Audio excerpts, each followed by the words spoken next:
লক্ষ্য করে দেখুন আমার পিছনে কিন্তু একটা গাভী আছে, এটা কিন্তু দাঁড় হয়েছে গরুটা, মানে কোনো কিছু খাচ্ছে না। এ কথার অর্থ হচ্ছে কি জানেন, গরু সবসময় ঘাস খায় না, মাঝে মাঝে চুপ করে থাকে, দাঁড়িয়ে থাকে, হয়তোবা তার চিন্তাও করে যে সবসময় ঘাস খাওয়া যাবে না।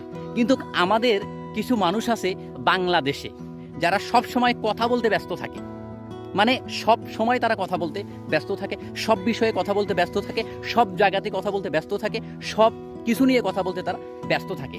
আসলে সব বিষয়ে কথা বলাটা ঠিক না, সব জায়গায় কথা বলাটাও ঠিক না, সব বিষয়ে কথা বলাটাও ঠিক না। অতএব মাঝে মাঝে একটু চুপ থাকেন। যেখানে গরু চুপ করে থাকে, সব সময় ঘাস খায় না, মানুষেরও তো উচিত মাঝে মাঝে চুপ করে থাকা, মাঝে মাঝে কথা না বলা।